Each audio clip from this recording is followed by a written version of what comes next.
Hello 8th standard, welcome to English class.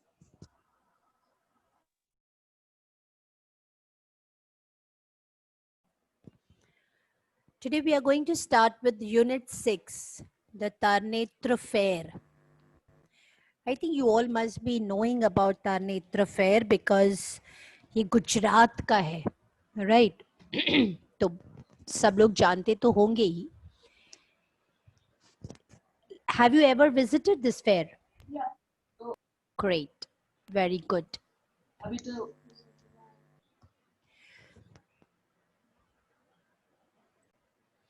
Okay, so let's move towards this Unit 6, the Tarnetra Fair. I'll start with activity 2. Now in this activity 2, can you see this symbol? This is a Gujarat tourism symbol. अब यहाँ पर activity 2 में बता रहे हैं about कि हमारी India जो है it is rich in cultural heritage. Obvious है because इंडिया में हर तरह के लोग रहते हैं. We have unity in diversity, है ना?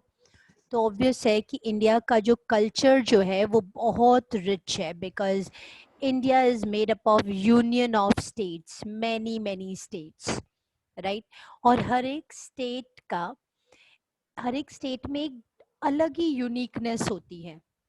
हर एक स्टेट की एक अलग ही पहचान होती है. You know every state has got its own wonderful tasty delicious food. उनके क्लोथ्स, उनका arts craft, entertainment, mannerism, way of living, philosophy is very different.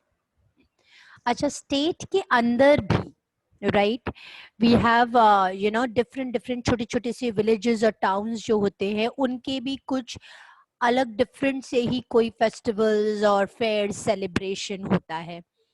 So let us read what it is telling us about. India has a rich cultural heritage. Every state has its uniqueness in practically all aspects of life. All aspects of life, we are talking about our food, clothing, arts, craft, entertainment, सबके बारे में, right? अगर हम simply देखें, जैसे if we talk about Gujarat, so Gujarat के जैसे गरबे बहुत फेमस है, नवरात्रीज फेमस है, दाल ढोकली फेमस है गुजरात की, राइट. फिर अगर हम राजस्थान में जाते हैं तो घूमर फेमस है, राइट. जैसे दाल बाटी चूरमा फेमस है. अगर हम बंगाल साइड जाते हैं तो दुर्गा पूजा, राइट, रसगुल्ला फेमस, ठीक है. साउथ इंडिया की साइड जाते हैं, राइट, तो उनके अलग फेस्टिवल्स हैं. उनका जो है डोसा, इडली, सांबर, ये सारी. पंजाब में जाएंगे तो उनका अलग फेस्टिवल बैसाखी जैसे. और फूड अगर बोलें तो मक्कई दी रोटी और सरसों दा साग, है ना. तो कितनी सारी वैरायटीज हैं. अगर मैं सिर्फ गुजरात की बात करूं तो गुजरात में भी जो छोटे छोटे से गांव हैं, छोटे छोटे से टाउन्स हैं, उन लोगों की कुछ अलग ही स्पेशलिटी होती है. So we have uniqueness in all aspects of life. Every state has that. Food, clothes, arts and craft, entertainment, philosophy, mannerism, and the very way of life and living. Gujarat too is proud of its culture. It has a variety of dances with its accompanying music and colorful costumes. बहुत सारे dances हैं. नवरात्रि हम celebrate करते हैं, गरबा हम है, रास हम खेलते हैं. फिर बहुत सारा ड्रामा, मतलब थिएटर वगैरह बहुत फेमस है गुजरात का. गुजरात का कल्चर जो है बहुत ज़्यादा फेमस है, राइट. और उसी कल्चर में हम आगे पढ़ेंगे फेयर्स के बारे में, मेले के बारे में. गुजरात का म्यूज़िक, फोक म्यूज़िक, गुजरात की कॉस्ट्यूम्स बहुत फेमस हैं. The natives of each village or towns have special occasions when they burst into their dancing revelry. अब यहाँ पर बता रही हैं कि every village, every native village of Gujarat या every town of Gujarat, right? जब कभी भी कोई फेस्टिवल सीजन होता है, they burst out into the, किस चीज में बर्स्ट आउट हो जाते हैं? Into dance. They are talking about the festive season, they are talking about happiness, right?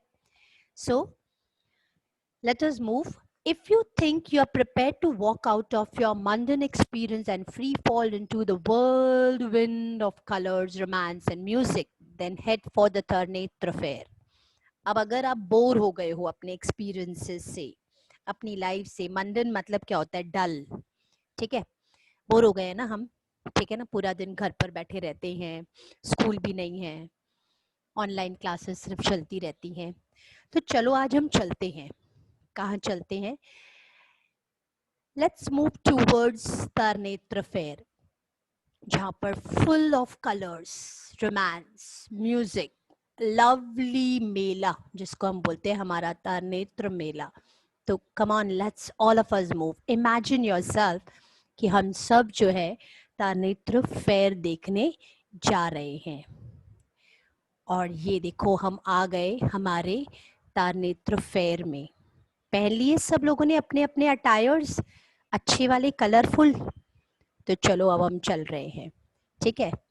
अब ये हर एक जो फेयर और फेस्टिवल्स हमारी कंट्री का होता है ना, ये चीज़ बहुत इम्पोर्टेंट है कि हर फेस्टिवल और हर fair it is linked up with कोई ना कोई स्टोरी से जुड़ा हुआ होता है, कोई ना कोई लेजेंड. लेजेंड मतलब स्टोरी.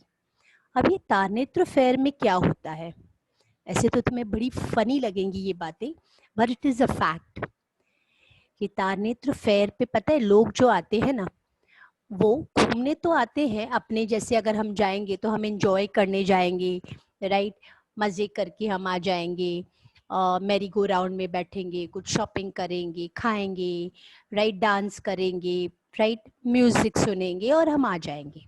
लेकिन एक्चुअली यहाँ पर लोग जब जाते हैं ना, तो वो अपना पार्टनर ढूंढने जाते हैं. You know, here the people they go to, yes, they are seeking for their partner.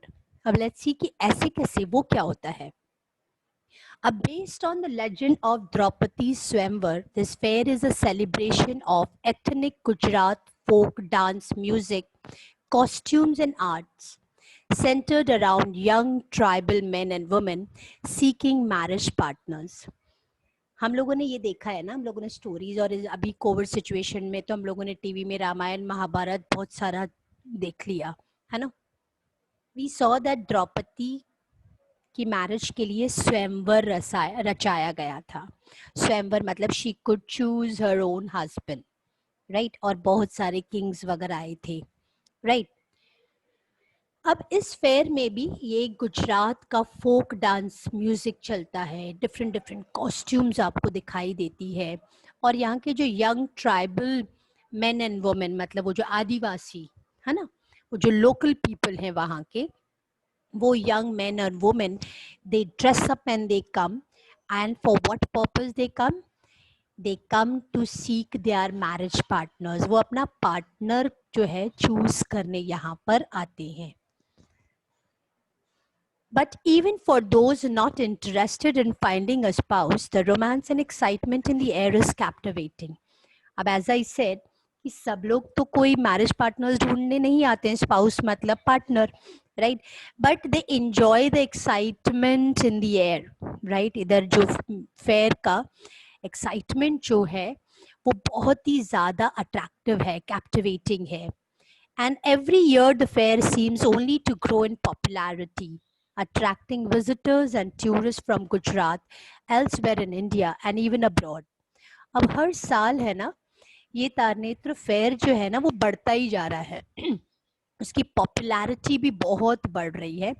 And many people, many visitors, they come toward to Gujarat to attend this fair, right? Even abroad से भी लोग आते हैं.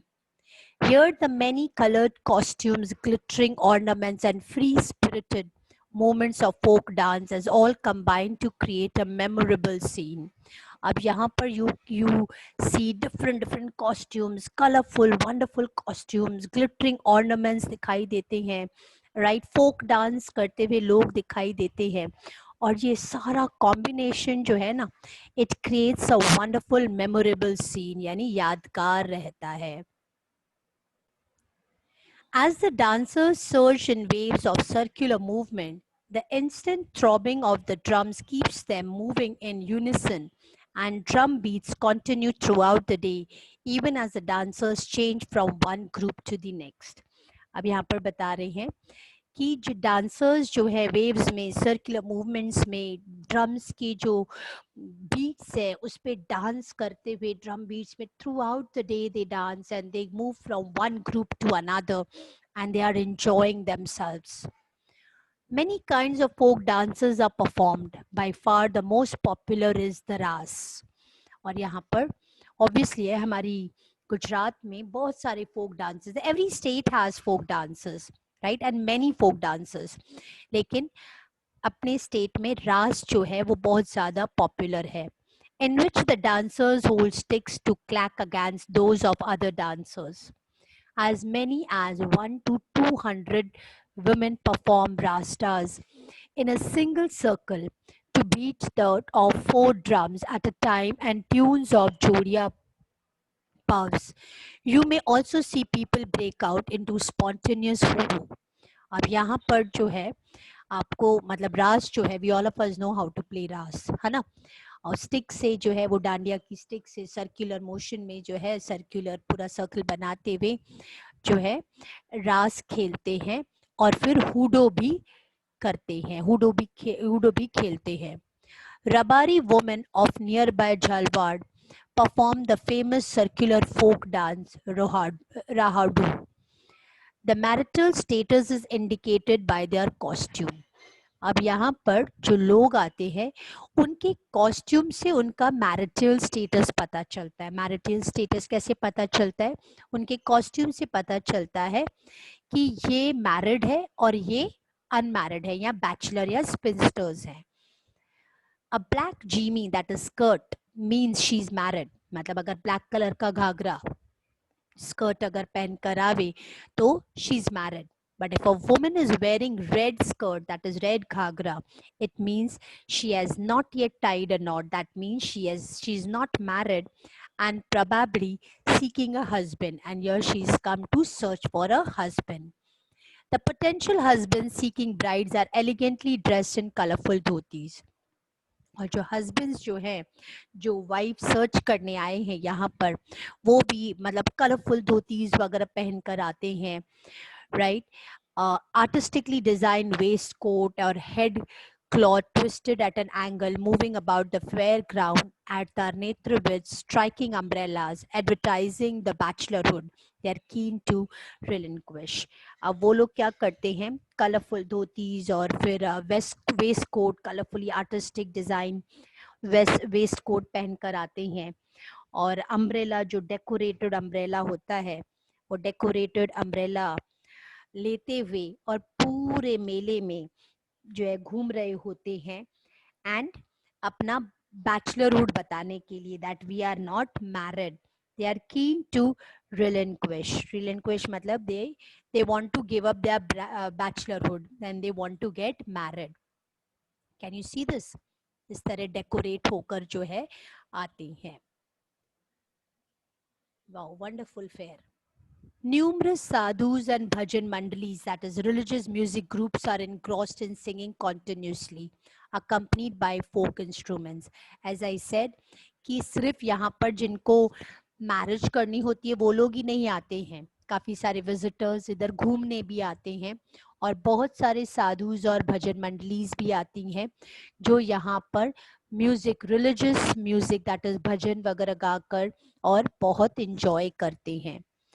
The Tarnetra Mela covers a large part of the Tarnetra village with a huge number of stalls put up to sell beautiful local handicrafts unavailable elsewhere. अब ये तारनेत्र मेले में बहुत बड़ा मेला होता है, पूरा विलेज वो लोग कवर करते हैं and many stalls are put up, बहुत सारे स्टॉल्स लगते हैं और वहाँ के लोकल लोग जो हैंडीक्राफ्ट्स बनाते हैं ना, वहाँ के लोकल लोगों के जो प्रोडक्ट्स होते हैं, लोकल लोगों की जो चीज़ें होती हैं, राइट, उसका वो लोग स्टॉल लगाते हैं और वो चीज़ें हमको कहीं और नहीं मिलती हैं, सिर्फ उधर ही तारनेत्र फेयर में मिलती हैं. Along with ethnic jewelry, statues of deities, traditional attires, मतलब क्या क्या होते हैं एथनिक, एकदम पुरानी स्टाइल की ब्यूटीफुल ज्वेलरीज मिलती हैं, मूर्तियाँ मिलती हैं, ट्रेडिशनल अटायर्स ड्रेसेस मिलती हैं जिस पे टाइनी मिरर्स लगे हुए होती हैं, एम्ब्रॉयडरी की हुई होती है. देर आर ऑल्सो मेरी go round rides, photographer stalls, magic shows, tattoos artists who attract a large variety of visitors. The fair is held for 3 days every year during Hindu calendar dates Bhadrava Sud, 4th, 5th, and 6th. That is during a Gregorian calendar month, August and September. Bhadarva month जो होता है उसकी 4th, 5th और 6th सूद पे वो लगता है, और जो हम इंग्लिश कैलेंडर के अकॉर्डिंगली अगस्त सितंबर मंथ में वो फेयर जो है it is held for 3 days every year. The Tarnetra fair is held 8 kilometer from the town of Thangad in Surendranagar district. अब ये भी बता रहे हैं आपको कि कहाँ पर लगता है. सुरेंद्रनगर डिस्ट्रिक्ट में एक 8 किलोमीटर्स जो टाउन है थानगढ़ उसके 8 kilometres away. This is the nearest railway station on the Ahmedabad Hapa broad gauge line. The nearest town with road transportation to other places is Chotila, which is 25 kilometers from Thangad. It is connected by ST buses, that is वो जो AMC buses आती हैं, ठीक है, from Rajkot, Jamnagar, Ahmedabad. ये पूरा kilometres बताया है कि राजकोट से कितना डिस्टेंस है, 75 किलोमीटर, जामनगर से 162 किलोमीटर, अहमदाबाद से 196 किलोमीटर और Porbandar 252 kilometre. From Bhavnagar, Chotila can be reached either via Rajkot, a trip of 264 km, or via Botad, a shorter journey of 190 km. Chotila, Thangad and Tarnetra connected by ST buses and other modes of transportation. There is also a nearest airport, that is in Rajkot. The nearest airport is Rajkot, which is 75 kilometer away. अब यहाँ पर आपको location पता चल गया कि कहाँ पर तारनेत्र फेयर लगता है. The Kolis of Saurashtra initiated the custom of embroidering umbrellas, which are executively elaborate in terms of embellishments. अब जो कोलीज जो है सौराष्ट्र के, दे स्टार्टेड, मतलब वो जो अम्ब्रेलाज को हम इवन अपने नवरात्रि के टाइम पर है ना, अम्ब्रेलाज जो डेकोरेट किए हुए अम्ब्रेलाज लोग लेते हैं, दे स्टार्टेड विद दैट. और ये आर्ट उनसे स्टार्ट हुआ. एंड इट इज मतलब वो लोगों ने वो जो आर्ट जो है उसको इतना एलैबोरेट किया है, और इतना एम्बलिशमेंट का मतलब होता है डेकोरेशन, क्योंकि वो इतना डेकोरेटेड है. The embroidery of each is unique and rises from the edges all the way to the top. मतलब the embroidery is so beautiful, it is so unique, and all four sides, चारों तरफ सारे edges को वो cover up करते हुए ऊपर की तरफ भी decorate किया हुआ होता है with beadwork, patchwork in design as well. Small colorful handkerchiefs are attached all around the edges. अब ये सारी चीज़ें हमें पता है बिकॉज हम लोग नवरात्रि के टाइम हम खुद भी ये सारे अम्ब्रेलाज वगैरह यूज करते हैं. Their intention is to entice the girl with their art, cloth and headgear to impress them. अब ये जो मैन वहाँ पर तारनेत्र फेयर में जो ये अम्ब्रेलाज लेकर आते हैं, डेकोरेटिव अम्ब्रेला, राइट, और वो खुद ये सब बनाते हैं, राइट. अब वो उनका इंटेंशन ये होता है to attract the girls with their art, मतलब ये जो पूरा बनाया है तो पता चले कि मैं कितना आर्टिस्टिक हूँ भाई, है ना. और उनके क्लोथ्स और उनको जो अटायर पहना हुआ है, उनको जो ड्रेस पहना हुआ होता है, वो उनका जो हेड गेयर टर्बन होता है, इन सारी चीज़ें वो इतना ब्यूटीफुली डेकोरेटेड अटायर और ये सब इसीलिए पहन कर आते हैं, so as to attract the girls, so that they can propose them for marriage. Obviously है क्योंकि they are come to propose them, right. तो definitely अपना आर्ट भी बताएंगे, है ना, अपनी पर्सनालिटी भी दिखाएंगे. So for that reason they come. It is not surprising that before the fair is over, they usually meet the lady of their choice. और ऐसे बोला जाता है कि जब तक फेयर खत्म होता है, they definitely meet the lady of their choice. मतलब उन लोगों को उनका पार्टनर जो है वो मिल जाता है, right? I mean, this is what is Tarnetar fair, right? जहाँ पर गरबा करता हुआ और रास और हुडो करते हुए वो अपने जो है पार्टनर को जो है सर्च करते हैं, और हाँ, अपने जैसे लोग जो होते हैं वो इंजॉय करने जाते हैं वहाँ की ड्रम बीट्स और म्यूजिक. ये पूरी पिक्चर देखकर तो एकदम नवरात्रि याद आ रहे हैं, नहीं? अभी नवरात्रि आएंगे, ए हेलो या, है ना, मजा आएगा. I don't know this year how will celebrate Navratris. So this is the end of Tarnetar fair. अब ऐसे फेयर्स, ऐसे फेस्टिवल्स हमारी कंट्री में बहुत सारे हैं. That is why it is said India is rich in its cultural heritage. We live in the country जहाँ पर इतनी ब्यूटीफुल, इतना ब्यूटीफुल कल्चर है, इतना ब्यूटीफुल हेरिटेज है. यहाँ पर ऐसा कोई दिन हो ही नहीं सकता जहाँ पर हम बोर हो जाए. आप अगर देखो, every month, every 2 months, every 1.5 month यहाँ पर कुछ ना कुछ फेस्टिवल सेलिब्रेट हुआ होता है, कुछ मेला लगा हुआ होता है. So that is why it said India में कभी कोई डिप्रेशन में नहीं आ सकता, because it is wonderful. We can enjoy life. Monotonous life नहीं जीते हम बहुत enjoyable life जीते हैं. So now this is the end of this unit 6 का तारनेत्र fair. We'll start doing the exercise.